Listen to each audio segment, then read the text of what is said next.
It's a pleasure to be here today, and I'm just going to briefly give you kind of just a synopsis of what went on last year and some of the things I worked on, some of the observations that I made. Some of these slides, if you saw my report before, are also reminders of things that we've done in the past and may be a little bit redundant, but I think that if you never heard me talk before, it'll probably be benefit to you if you're here and you're in that position. Okay, so, you know, really, I've talked about this in the past. A lot of what goes on within the New Jersey Beekeepers Association wouldn't be possible without people like you, volunteering your time, people like you who are really good at doing something probably other than beekeeping, because that's what you do for a living, and getting involved in helping this organization. These are just a few examples of some of those things. The calendar project, the winter death loss survey, the pesticide brochure that is actually up here on that rack of brochures at the end of the stage. The State Honey Show, as Landy just talked about, the swarm survey, as Kevin talked about. Recently this year, I had to kind of renew people that had said that they would be a part of our bee spill plan if we ever had a bee spill on the roads in the state of New Jersey. Over 68 people said that they would be interested in helping deal with that if that issue ever came to pass. And then there's been some people that have given me a lot of testing and online and feedback to this online registration process, which hopefully will be released very soon so that you can register your apiaries in New Jersey without having to rewrite everything year after year after year after year, which I don't know about you, but it really irritates me when I have to do that. And I'm probably sure it probably irritates you too. So the goal is for that not to have to happen in the future. Actually, on the New Jersey on the New Jersey Department of Agriculture website, we have our bee spill plan, and just in a nutshell how it's going to work. If there is a bee spill within the state of New Jersey, it's set up so that the police or the responders would call me, my boss, or another one of my associates. We would contact commercial beekeepers in that area that would have equipment to possibly help with it, and then as needed we would contact some of the volunteers to help assist in cleaning up that process. Ideally trying to save the bees if that's possible, but that's not always possible. I'm in the process, you may have heard me say this before, this has been going on for 4 years. Actually, my wife and I have a very interesting joke. When she asks me if I want to do something and I really don't want to do it, I tell her I'd rather stay home and bang my thumb with a hammer, okay? This 4-year process has been like banging my thumb with a hammer. It's been excruciatingly, it's been just an excruciating problem for me. I'm hoping it's going to be live in the next few weeks, 3 or 4 weeks, so that you could log into this form, you could type in your apiary inspection number and your last name, and all of the data that's in the database would populate as to your name, address, phone number, email address, and the yards that you have and how many hives are in those yards, et cetera, et cetera. And all you would do is update any incorrect information and add any new yards that are not in there, and then just hit the submit button and it would seamlessly update all the data. The ideal is that the data would be accurate then, and it wouldn't cost much money because we wouldn't have to mail stuff out, get stuff mailed back, et cetera, et cetera, et cetera. So I have high hopes for it. The problem is we've used this thing called an Adobe form, and if you are computer people, that has some glitches.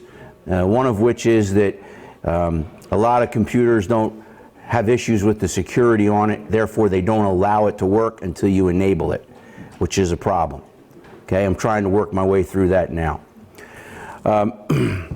We were part of the USDA honeybee survey this year. However, it was voluntary. In the past, they subsidized the Department of Agriculture $12,500 for us to do that survey. There were 24 beekeepers that participated over the last 3 or 4 years. And this past year, there was no funding for it.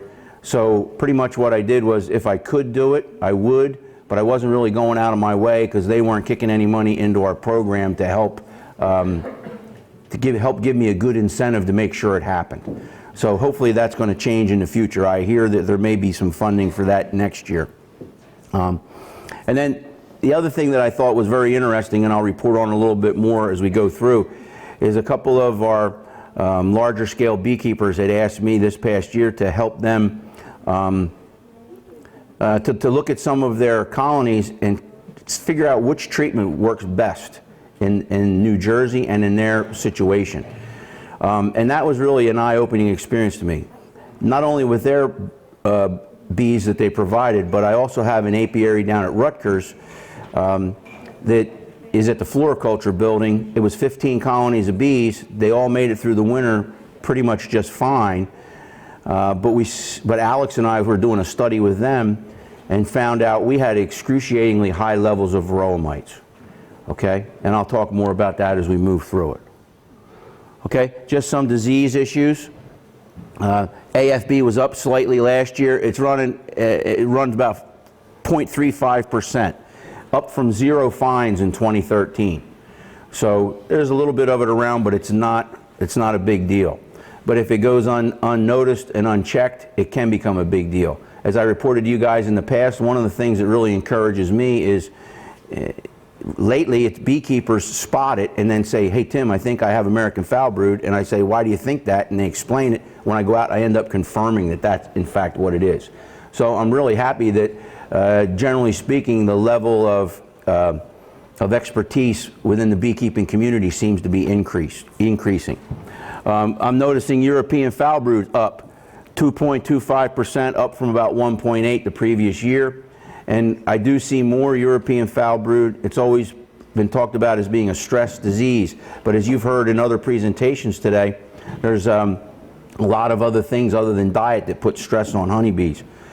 Bee Informed Partnership reported in the past that average varroa levels across the country were increasing year after year after year, and I really think that puts a lot of stress on the bees, and we'll see more incidents of European foul brood as a result of that.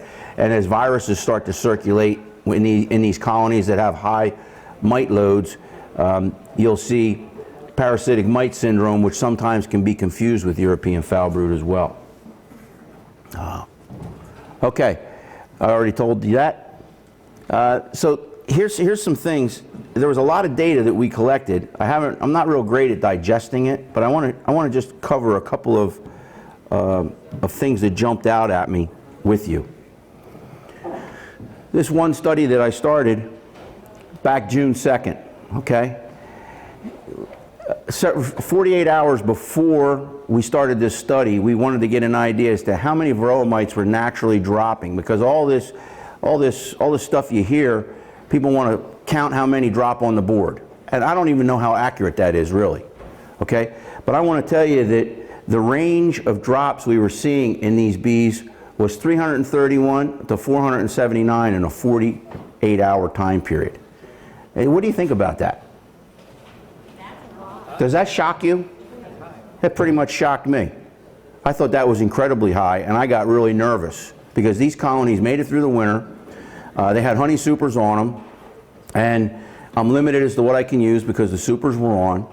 But I was very nervous that they were on the verge of going to collapse, or going to collapse before the honey supers came off and I could actually do anything really about it. Okay?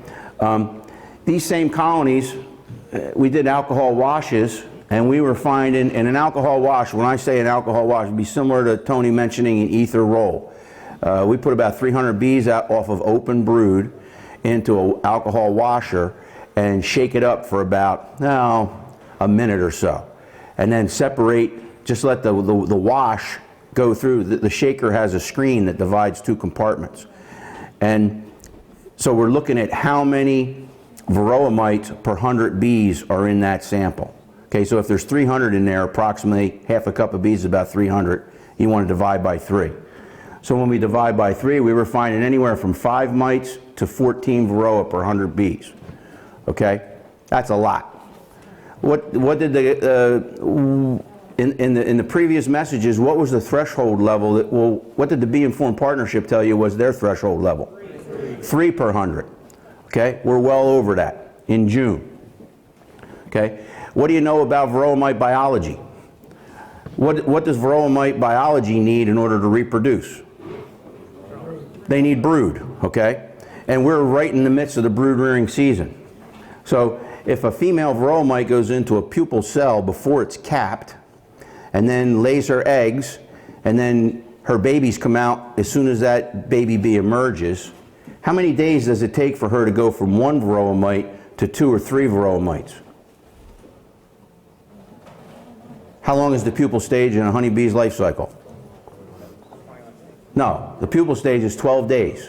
So within 12 or 13 days, you see how you can have a doubling of the number, total number in a hive, if there's brood in a hive, okay? So, these colonies had been treated with Apiguard the previous year, and this is June 2nd. So what Alex and I did was we randomly divided them in 2 groups. One group we treated with the mite away quick strips, and in 14 days we counted anywhere from 631 to 6,275 varroa mites that had dropped out of those colonies in that relatively short amount of time, okay? There were 3 that were heavily infested, and they did not even make it through the end of the season. Okay? The take home for me is, you know, I'm thinking when we find 1 or 2 or 3 mites per 100 bees, there's a heck of a lot more mites in your hives. And if you don't sample in the right spot, okay, you're going to get skewed results and think you don't have a problem. Okay? And here's the other thing. People don't like the ether roll or the alcohol wash because it kills bees. All right? So what they do is they do a powdered sugar roll. If you don't do that exactly right and in the right weather conditions, you're not going to get any kind of good results at all. Okay, better to sacrifice 300 bees to try to quantify what's going on in your hives than it is to worry about saving 300 and lose the whole hive. Does everybody understand what I'm saying there? Okay, because if it's hot and humid out, that sugar dusting isn't going to work at all. You're not going to find any mites come off those bees. Okay? The other thing, another test, we had 4 tests and 1 control in another study. There was about 20 colonies, and we had 4 colonies for each group. And we used pretty much all the treatments that are available. Mite away quick strip, Apistan, Apiguard, Apivar, and we had a control group, okay? Let me see if I put that in the next slide. There, I did, okay. I really believe that all these different treatments have their place, okay? There's some treatments that can be used, actually, the formic acid, the mite away quick strip can be used when honey supers are on, and it's a great time to use them then. Apivar could be used early in the spring. Some of my colleagues up in Canada, they recommend that their beekeepers use it late February, very early March. Put Apivar in the cluster. Typically the cluster is relatively small then, 5-6 frames. You use 1 strip, you get good control before the bulk of the brood rearing starts. Pull those strips out 10 days prior to honey supers going on, and you get a pretty good control early in the season, okay? People ask me a lot of times about mite away quick strips. You know, they have bad luck with them. As Tony said, if the queens are no good, the mite away is gonna kill them or cure them, okay? One of the things that I've been talking with some other beekeepers about, and we really like, you know, mite away can really set them back if it's too hot when you put it on. And I kind of like the idea of hitting them with something like Apivar early in the year and following it up during the honey flow with maybe 1 mite away pad, and then a couple weeks later another mite away pad. That does several things. Tony was talking earlier about resistance building up. Believe me, I was here in the days, I just really got into keeping bees before Varroa came. Then I dealt in the Apistan days when Varroa didn't seem to be much of a problem to me. Then I was also here when my colonies were dying and collapsing, when the mites became resistant to Apistan, and then we had to transfer to Coumaphos. And I would never go back that way again, okay? And this whole resistance issue is a real issue. I like the idea of using multiple treatments throughout the year to prevent that resistance buildup, so that you're knocking them down with different substances and you're getting the one that may be resistant to one and killing it with a different one, because they work in different ways, okay? I think at least twice a year people should be treating, and in some instances, if you're near somebody whose colonies collapse and your bees get reinfested, you may need to go again a 3rd time just before they go to bed for the winter. So, but you're not going to know that unless you're looking. You can't just assume you don't have them because you didn't look for them. Okay? You can't really want your idea of reality to be reality without checking out to see if it really is reality. Okay? Because this is real. This is real. And I really believe there's a lot more varroa in my or in our colonies than you think. There's a lot more there than I thought. The one study we did lasted 50 days, and Alex and I counted over 10,859 varroa that we trapped on boards throughout that time period. Okay? In this particular study, we used the regular treatment, then we followed everything up with Apivar towards the end to see how many more would come out after the Apivar was put in play. I think the varroa number can double every 15 days. And as I already told you, I like that Apivar with half doses of MAQS while honey supers are on. And then check in the late summer to see what your levels are. You know, if you wait till October to treat in New Jersey, you might as well save your money. You might as well use it towards your package or your nuke for next year because it's too late. There's not enough time for the colony to build up a good population of young, non-parasitized bees to take them through the winter. Bees that have been had their blood sucked by these varroa, they do not live that long. They won't live through till next spring. Couple of things. Tony talked about the whole issue with beekeepers getting along with their neighbors. This is a reminder for some of you, and maybe some of you never heard it. But if you're keeping bees on small lots, you need to have a water source. If your water source is in the shade, the bees are not going to go to it.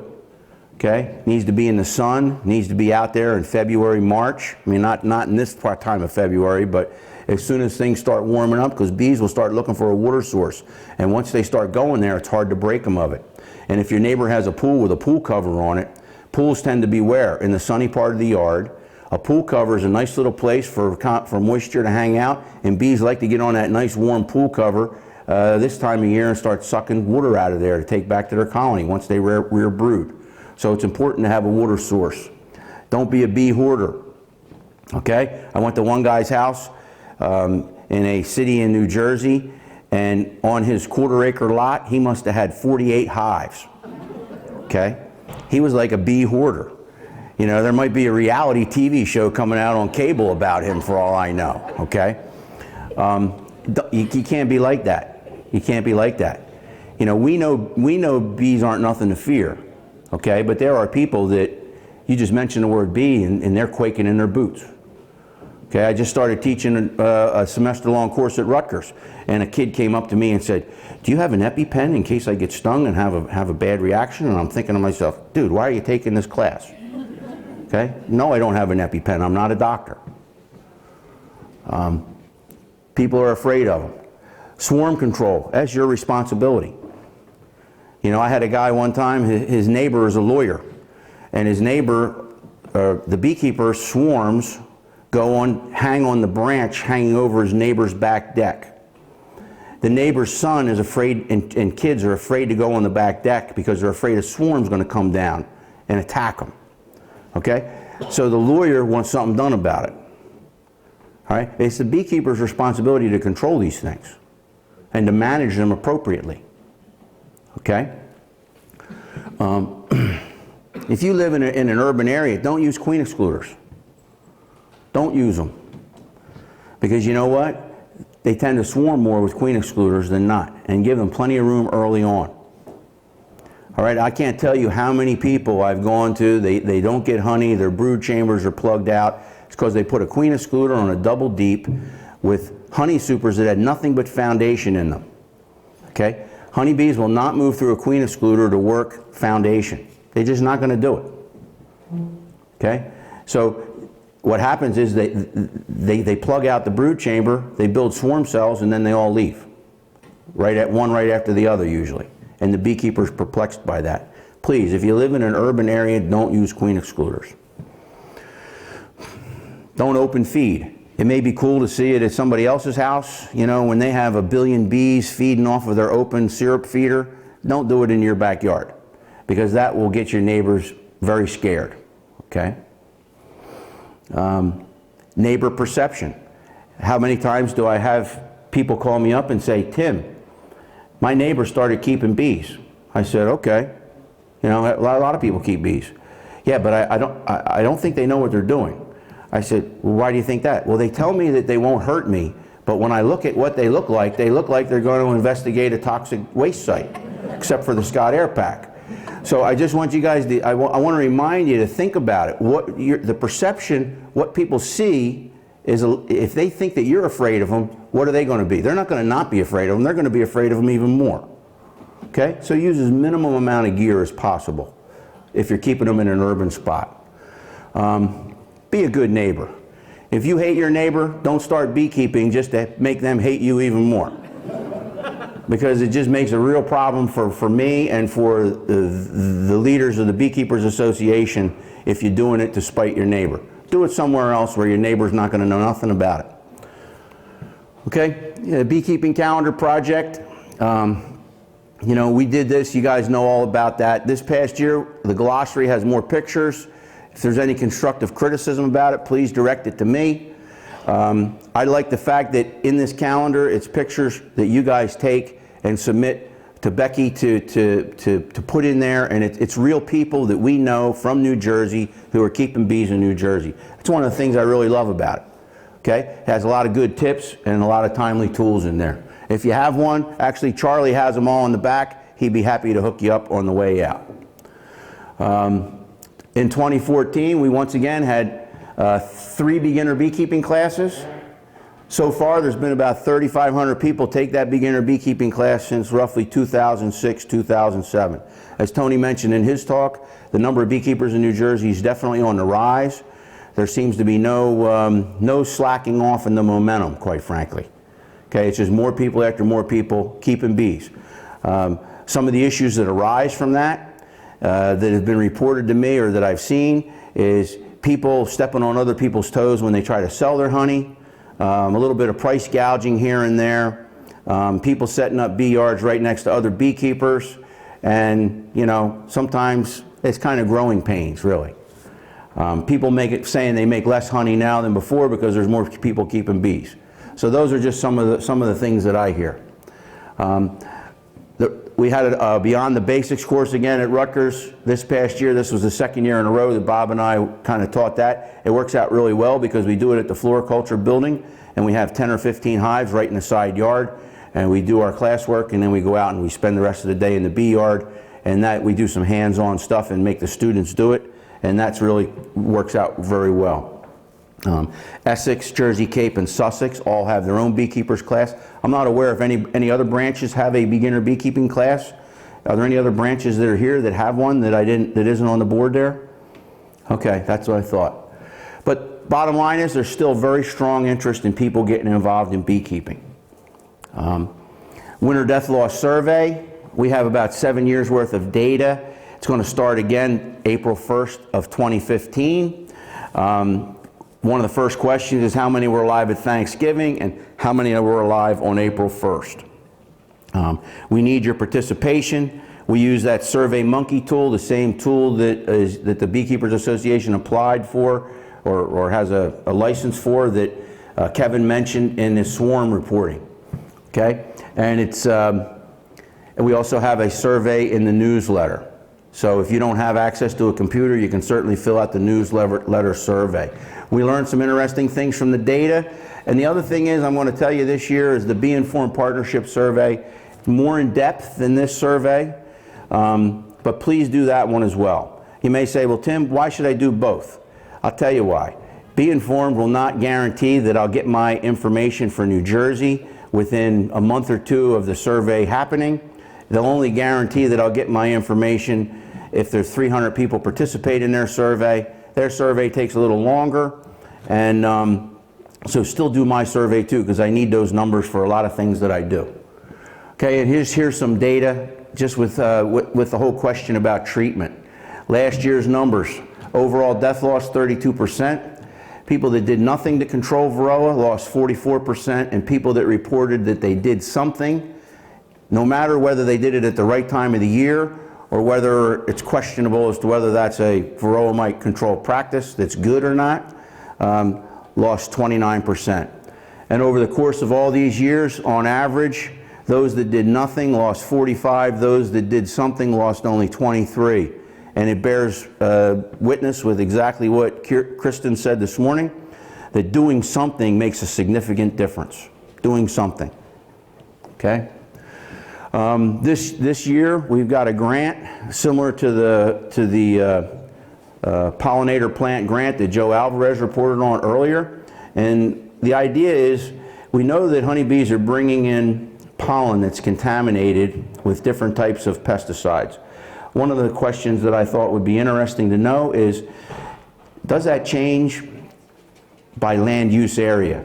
So we are going to be looking at pollen from colonies that are in these 5 land use areas: urban, suburban, forest, agriculture, which is primarily row crop, and agriculture, which is primarily vegetable type crop. I think that's how it's all going to break out. And we are going to monthly collect bee bread from those colonies, and we are going to pool those samples together and send them to the Gastonia lab and have them analyzed. So we'll kind of get an idea month by month what we find in these different land use areas. The reason I tell you all that is to say we need some beekeepers that are willing to participate in that.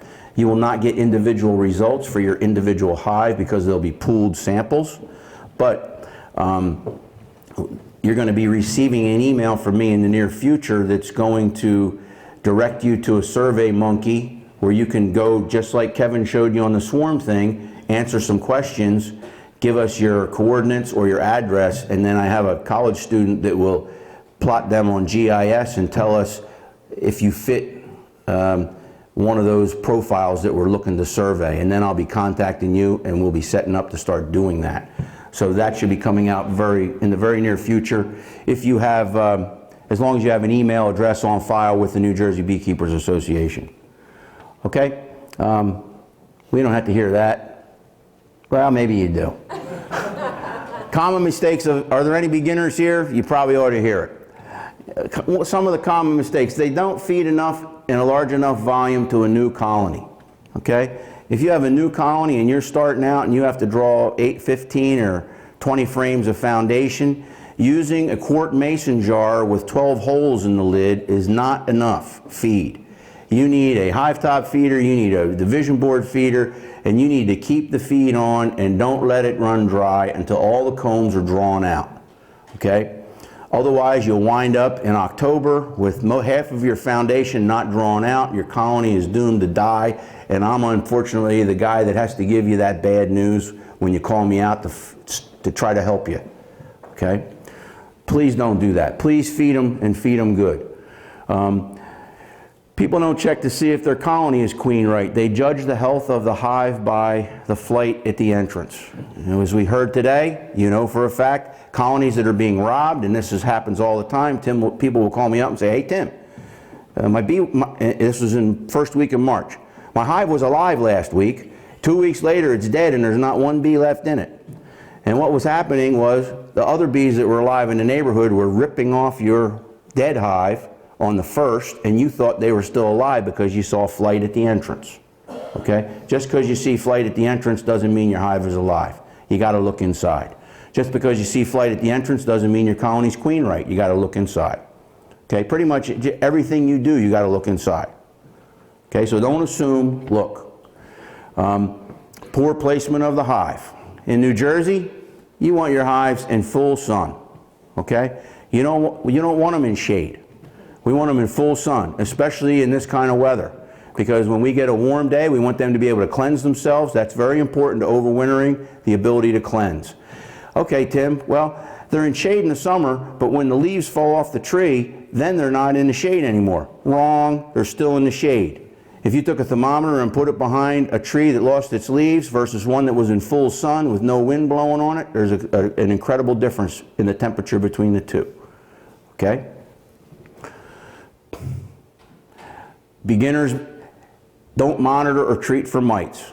You know, I know some of you are getting sick of hearing me talk about mites, but the reason I talk about it is because people don't get it. You know, a lot of people believe what they read on the internet, that mites aren't a problem, and that's a lie. It says on the internet that Tim Schuler is the greatest thing since sliced bread, and he's a French model, but that's not true either. Okay? So, you know, I just can't stress that one enough. People that treat too late in the year, I already covered that. People don't check to see if their mite control worked. How many times has somebody put a mite control on? I told you guys this last year. Numerous people said, Tim, I did what you said last year, and I put the mite control on. I ask them what it is. It's one that makes a vapor, such as formic acid or Apiguard or Apilife VAR. And when I go out to see their bee yard, their screen bottom board's wide open, and all the stuff vaporized and dropped right out the bottom and never did its job. But they put a mite treatment on, but they didn't put it on correctly, and so what happened? Their mite control was null and void, and their colony died really of varroa mites. How do we know? We look at the bees, we shake them, they're loaded with them. Okay? I don't think it's a good idea to feed liquid syrup in the winter. When colonies are clustered, they're not going to go to the liquid anyway. You're putting extra liquid in the hive. Far better to do the liquid feeding in the fall, get your bees fat so they're heavy and you don't have to feed them in the winter. That's the best way to go. Okay? Never store empty supers over the cluster under the outer cover for the winter. The bees move up through the brood chambers, get stuck in the empty supers, and starve to death. Okay? There's nothing worse, if you've been keeping bees any number of years, there's nothing worse than going out and finding a huge colony that's starved to death. Is there? Is there anything worse than that? Maybe dealing with the online registration form for 4 years is worse than that, but really, there's not much else in life that's worse than that. Okay? Because that was all on me, if that happened. And it's all on whoever's looking in the mirror, if it's you. Okay? And it's important to vent the top during the winter. You want to let moisture out of the hive. So this is a slide I always ask you. If you want to help the NJBA, if you have expertise in another field, you have some extra time, you may want to help this organization be better, which is what we all want, okay? You have to be able to work with people who don't always agree with you. That's an important part. You can't take your ball and go home because things don't go your way, okay? We got to work together. Even though things don't always go my way, I still got to work with people. Even though people don't get the message, I still got to be kind to them and help them get the message. You know, some kids need a little more education or need more time to learn something than other people do. Some people got to get hurt in the pocketbook before they really learn. Okay, there's all different kinds of learning, but it's very important that we work together. There's areas where this organization can use your help.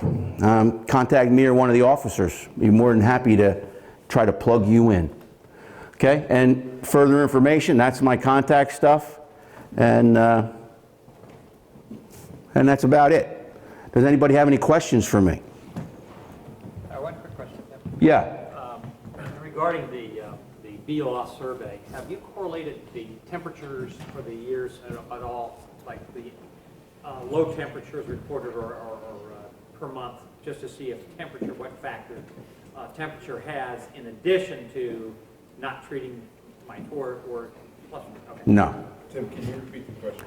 The question is, have I looked at daytime temperatures and correlated it to winter death loss? I'll tell you all, disclaimer, I didn't go to graduate school. You know, that kind of stuff is like, I don't know about you, but if something's hard for me to do, I tend to put it off for later. And I got enough to do that I never really get that far. I wish somebody could do something like that, to be honest with you, Rod. I do know that John Gout's been data logging the inside and outside temperatures of his hives for about a year. And I'm sure John wouldn't mind presenting that at one of our meetings in the future. Any other questions? Yes? When you count the mites, do you count the immatures, as we call them in Maine, the soft shells? Like Yes. And the hard shells? If they're on a sticky board in those numbers, we do count them, Tony. Because I get into this with people. Again, sometimes we don't see what we're looking at. If you've got some bees with like VSH genetics, sometimes that's a good thing to see, especially if you're seeing a lot more immature mites on the bottom than mature. So that's why you need that alcohol wash as a follow-up for comparison. But I argue with the beekeepers, like, well, you're not gonna count that, that's a soft shell, it's like, oh, it's a mite, you know? No, me and Alex count them all. Okay. And we even have to use I have to use a magnifying glass anymore. I'm just not that good at it. Yes? When you're saying use Apivar early, I didn't hear when you said, what is early? What? As soon as you can get in, as soon as the bees are not tightly clustered, okay? For example, last weekend it was in the 50s at my house. There was flight. I was popping lids and hefting hives to see how much they weighed.